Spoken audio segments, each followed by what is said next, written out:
ফিনল্যান্ডের গায়ে সুখী দেশের তকমা লেগে আছে টানা ৯ বছর ধরে। এছাড়া সামাজিক নিরাপত্তা নিশ্চয়তার সুনাম বিশ্বজুড়ে। সবকিছু মিলিয়ে উত্তর ইউরোপের এই দেশটিতে আন্তর্জাতিক শিক্ষার্থী ও অভিবাসন প্রত্যাশীদের পছন্দের শীর্ষেই অবস্থান।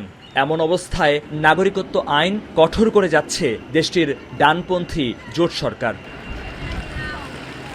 ফিনল্যান্ডে নাগরিকত্ব পাওয়ার জন্য ৬ বছর বসবাসের সময়ের শর্ত বাড়িয়ে ৮ বছর করা হয় ২০২৪ সালে। কড়াকড়ি এই নিয়মের মধ্যেই এবার অভিবাসীদের জন্য মরার উপর খাড়ার ঘা।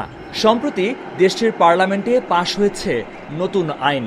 বৈধভাবে ৮ বছর থাকার পাশাপাশি বসতে হবে পরীক্ষার টেবিলে। ২০২৭ সালের জানুয়ারি থেকে দিতে হবে সিটিজেনশিপ টেস্ট। আর বরাবরের মতো ভাষা দক্ষতায় থাকতে হবে অন্তত লেভেল ৩।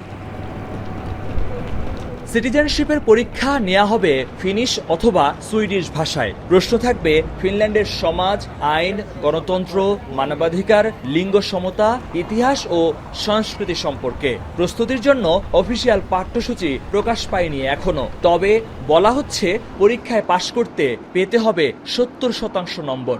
ফিনল্যান্ডের নতুন যে সিটিজেনশিপ টেস্টটা অ্যাড করতে যাচ্ছে ২০২৭ সালে, ডেফিনেটলি আমরা অনেকে এটা নিয়ে শঙ্কিত।